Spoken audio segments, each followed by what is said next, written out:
Hi! Welcome to our channel. ఈరోజు మనం review చేయబోయే మూవీ 'భైరవం'. మంచు మనోజ్, నారా రోహిత్ అండ్ బెల్లంకొండ శ్రీనివాస్ లీడ్‌గా వచ్చిన మూవీ ఇది. స్టోరీలోకి వెళ్తే చిన్నప్పటి నుండి క్లోజ్ ఉండే ముగ్గురు ఫ్రెండ్స్, వాళ్ళలో ఒకరిది ఆ ఊర్లో పెద్ద ఫ్యామిలీ.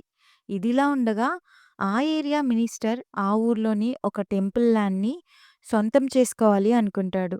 ఆ ల్యాండ్ మంచు మనోజ్ ఫ్యామిలీ కంట్రోల్‌లో ఉంటుంది. సో, ఆ ల్యాండ్ కోసం ఆ మినిస్టర్ ఏం చేశాడు? ఈ ముగ్గురు ఫ్రెండ్స్ మధ్య ఏం జరుగుతుంది? లాస్ట్‌కి ఏమవుతుంది? అనేదే స్టోరీ. పాజిటివ్స్ అంటే మేకింగ్ బావుంది. పెర్ఫార్మన్సెస్ కూడా ఓకే. యాక్చువల్లీ ఇది 'గరుడన్' అని తమిళ్ మూవీ రీమేక్. సో, తమిళ్‌లో చూసిన వాళ్ళకి ఈ మూవీ అంతగా రియలిస్టిక్‌గా రాగా అనిపించకపోవచ్చు. బట్ ఇండివిడ్యువల్‌గా చూస్తే ఇది కూడా పర్లేదు అనిపించింది.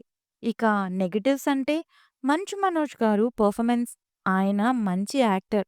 బట్ ఈ మూవీలో ప్రతి సీన్‌లో ఆర్టిఫిషియల్‌గా అనిపించింది. ప్రతి సీన్‌కి అరవడం అండ్ బలవంతంగా బిగపట్టి డైలాగ్ చెప్పడం ఎందుకో అంతా కనెక్టింగ్‌గా అవ్వలేదు. అండ్ మూవీలో ఫైట్స్ అండ్ సీరియస్ సిట్యుయేషన్స్‌లో మసాలా సాంగ్స్ ఇలా కొన్ని ఉన్నాయి. ఓవరాల్‌గా మూవీ ఎలా ఉంది అంటే రెగ్యులర్ కమర్షియల్ డ్రామా. ఒకవేళ తమిళ్ 'గరుడన్' చూడకపోతే ఒక్కసారి చూడొచ్చు. వయలెన్స్ ఉంది, పిల్లలతో చూడొద్దు. ఈ మూవీ జీ5లో స్ట్రీమ్ అవుతుంది. రివ్యూ నచ్చితే please like, share and subscribe. Thank you.